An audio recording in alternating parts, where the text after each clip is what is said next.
Né, galera? Tranquilo? Vi uma charge agora pela manhã que falava, um desenho, né, que falava sobre a mão invisível do mercado. Aquela clássica imagem que é aquela mão assim, né, como se fosse um fantasma e manipulando as pessoas, enfim, a mão invisível do mercado.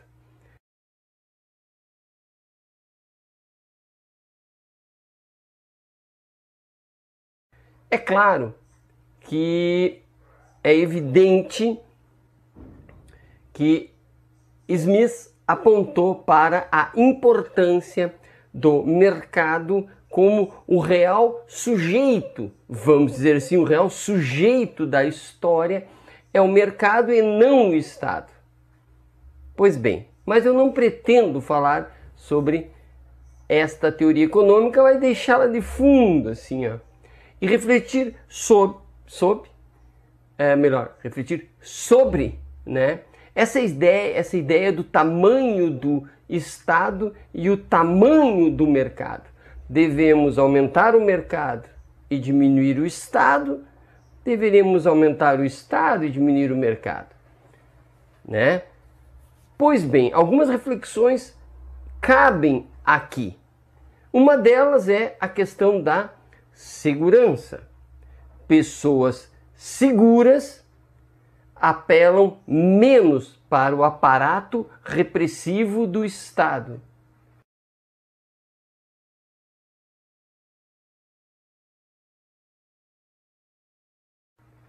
Pessoas seguras, que se sentem seguras, que espiritualmente se sentem seguras, elas tendem a ser mais fraternas, a ser mais cooperativas. E é preciso que se perceba que o contrário disso, ou seja, a insegurança gera o descompromisso com o outro. Porque se eu estou inseguro, o outro pode ser o meu inimigo. O outro é aquele que eu não posso confiar. Eu não sei as pretensões dele e eu não estou seguro. Portanto, eu me volto para o Estado e peço um Estado extremamente repressor para proteger a mim mesmo, a minha família e aos meus bens. Então, coloquei várias ideias já neste preâmbulo para a gente ir esquentando aí a cabeça.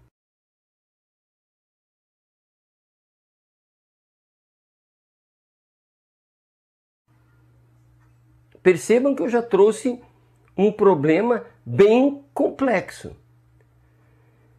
O Estado, ele, teoricamente, deverá conviver com indivíduos, e aqui eu penso, ou quero que vocês pensem comigo, indivíduos como sujeitos autônomos, indivíduos que querem apenas a meritocracia, indivíduos que competem entre si, já falei tantas vezes nisso. O Estado deve conviver não com uma sociedade coesa, mas uma sociedade como pessoas que competem por um espaço. E quanto mais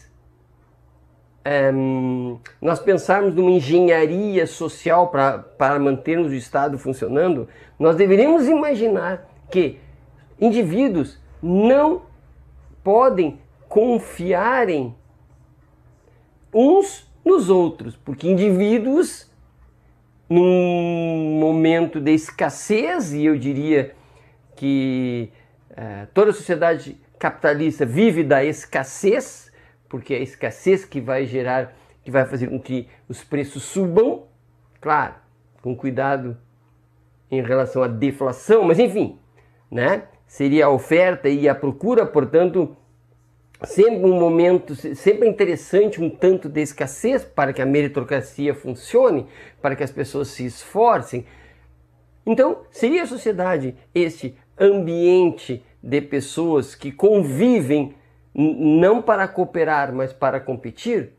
Seria a sociedade o lugar onde as pessoas pedem ao Estado proteção mas uma proteção somente para o ir e vir, somente para proteger suas vidas, somente para proteger seu patrimônio, somente uma proteção para garantia que ela possa competir. Percebem? E, portanto, o Estado, esse Estado seria um Estado que se preocuparia apenas com esse tipo de segurança?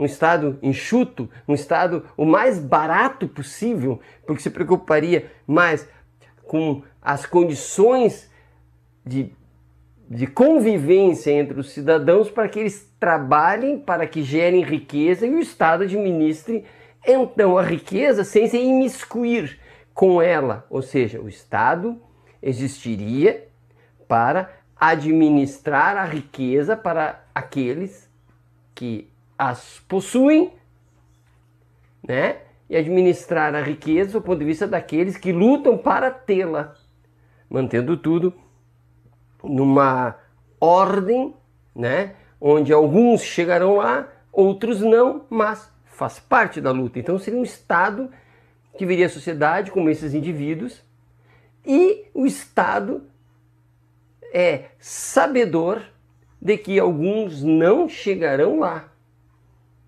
né? E é preciso que esses que não chegarão lá, os despossuídos ou aqueles que não terão acesso às benesses do capital, fiquem nos seus devidos lugares, né?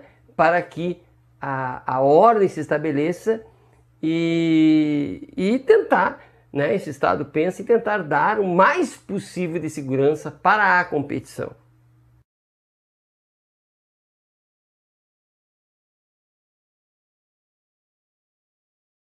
Cabe aqui a reflexão que esse Estado mínimo, que dá esta segurança para a competição, né, precisa ser, no ideal burguês contemporâneo, ou no ideal do senso comum, um Estado democrático.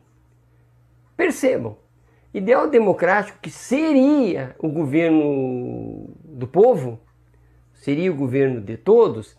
É evidente que, sob o ponto de vista que eu venho desenvolvendo até aqui, não pode ser o governo de todos. É preciso representantes. É preciso de todos aqueles indivíduos que convivem, em algum momento poderão votar nos seus representantes e, quem sabe, ser um representante. Então a democracia seria o governo de alguns, de uma elite, mas não uma elite fechada. Uma elite que seria relativamente aberta para que indivíduos novos entrem. Percebe? A elite que comanda a nação, o Estado, a República, ela é democrática porque daria chance para que alguns indivíduos renovassem essa elite. Percebam que, sob o ponto de vista da meritocracia, né, a democracia seria uma forma de manter essa elite aberta, porque através da meritocracia, indivíduos chegariam ao Estado no sentido de comandá-lo, né? A democracia, do ponto de vista político, ficaria então nas mãos de alguns, com abertura, ilusoriamente, mas uma abertura para todos, desde que cheguem lá. Percebe? Democracia como governo de uma elite aberta para quem conseguir chegar lá. Então nós temos um Estado que vê a sociedade como indivíduos, que vê indivíduos que competem, que mantém a ordem entre esses indivíduos que competem, que sabe que alguns não chegarão lá, mas que é um Estado democrático, porque sua estrutura é aberta para a renovação, desde que consigam chegar lá.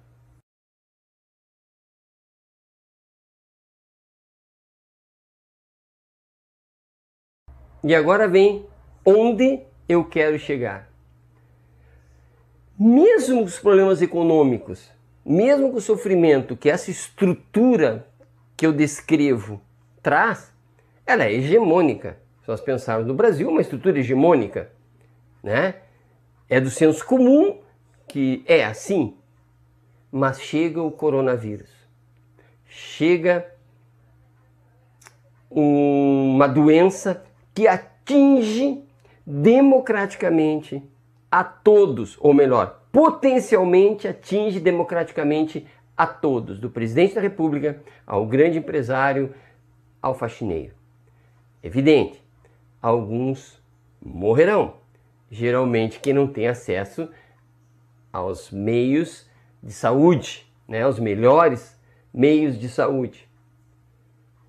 Só que surge desta pandemia, que não é um nem dois, são milhares, se contam os milhares de mortos.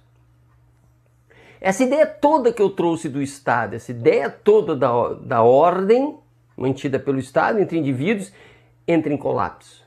Uma, porque os indivíduos são afetados. Por mais que eu queira ser eu mesmo e eu seja adepto da meritocracia, eu sou afetado. E no momento em que os indivíduos são afetados, essa mão invisível do mercado, ela fica adoentada. Ela não consegue mais trabalhar com eficiência. E por quê? Porque aqueles que atendem a ela já não atendem mais.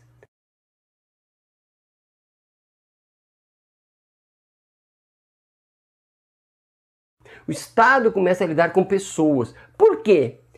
Porque o maldito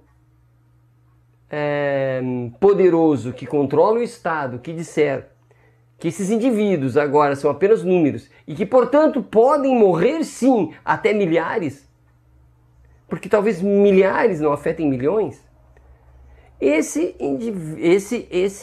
poderoso ou esse Estado que esse maldito Estado, se mantiver esse olhar de indivíduos que são livres para morrer e fizer essa contabilidade, é um Estado que tenderá a desaparecer porque vai deixar nu, e é o que está acontecendo, esse individualismo, esse egoísmo perverso. E fica... Quanto mais o Estado diz, olha, eu não salvo todos, ele está dizendo, eu sou pequeno. Quanto mais ele insiste em que pessoas são indivíduos e que indivíduos podem morrer, porque talvez a máquina sofra menos se muita gente morrer, né? Ele está dizendo, eu sou incompetente para dar a tranquilidade para as pessoas. A meritocracia desaparece, o mercado começa a desaparecer porque as pessoas, se descobrirem que poderão sim morrer, realmente não sairão de casa, não irão trabalhar. O comércio, o mercado sofre. E então o Estado é olhado nos olhos e diz, Estado, tu tem que crescer. Estado, se tu nos veres como indivíduos e admitires que era pequeno, porque sempre quis ser pequeno, então o Estado burguês pequeno e não nos vai atender nas nossas necessidades, tu vais nos deixar morrer como indivíduos e não nos verá como pessoa, como uma pessoa que tem pai, que tem mãe, que tem idoso, eu não te respeito mais, Estado. E eu me sentirei, se visto como indivíduo, que sequer posso competir, porque está todo mundo se tornando doente, eu vou descrer na ordem, eu vou descrer na disciplina, eu vou descrer na meritocracia e nós vamos então, ou nós indivíduos, ou nós pessoas, nós vamos brigar contigo, Estado. E tu venha, porque nós vamos até ti. Percebe? Essa doença, ela alertou de baixo para cima e de cima para baixo, por que não? Alertou para a dificuldade de mantermos o discurso de um Estado pequeno, que se preocupa só com indivíduos e que sempre soube que alguns morrerão ou alguns não atingirão o sucesso. Mas sempre os números foram razoáveis, né? E a sensação de que das pessoas que elas estão seguras, a sensação de que o fracassado, o cara que não conseguiu é incompetente mesmo, ia sendo administrado, mas agora não mais.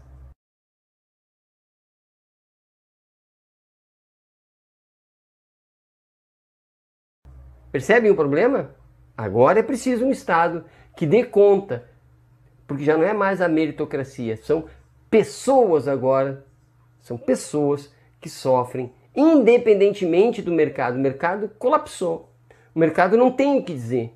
Porque se o mercado disser, ele vai dizer, indivíduos devem morrer.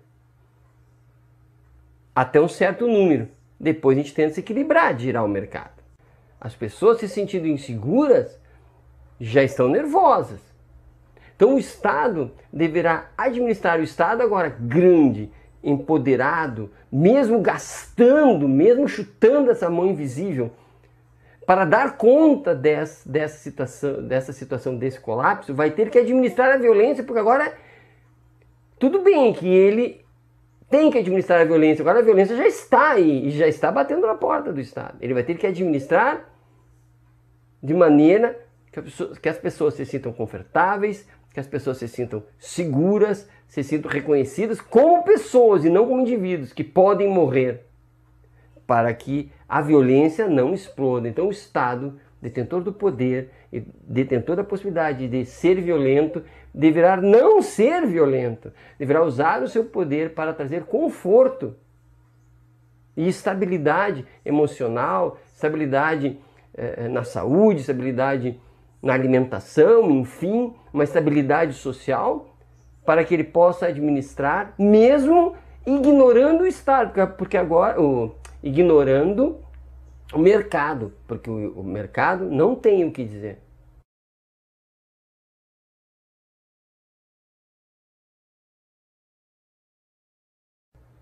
Percebam, encerrando, que essa doença, ela apontou para a sociedade, apontou para as pessoas e disse para elas, a pandemia disse para elas, o individualismo vai eliminar vocês. A pandemia disse, a mão invisível do mercado não lavou a mãozinha com gel não, álcool gel, ela está adoecida também, e portanto não é o mercado. Percebem? É o Estado. O Estado genuinamente democrático, não abertura para alguns, mas que vai ter que olhar para todos, vai ter que esquecer o mercado e trabalhar para que o maior número possível de pessoas saia incólume, saia saudável e em condições de retomar o mercado, retomar a economia, retomar as suas atividades. O Estado pequeno é isso, é um Estado pequeno, não tem condições de abarcar todos. Portanto, a partir de agora, as pessoas terão aprendido que um Estado de bem-estar social, um Estado bem mais fraterno, um Estado bem mais cooperativo com as pessoas, e que veja as pessoas como pessoas, um Estado que tenha saúde, educação, moradia, ou seja, um Estado que simplesmente cumpra a Constituição. Ele é muito mais valioso, muito mais importante, muito mais defensável que o seu inverso. Um Estado pequenininho, que vem de indivíduos e é regido pela mão invisível do mercado. Abraço. Tá, meu bem? É pra você curtir os meus vídeos. Eu quero te dizer que se você não quiser curtir os meus vídeos, você rala a pena.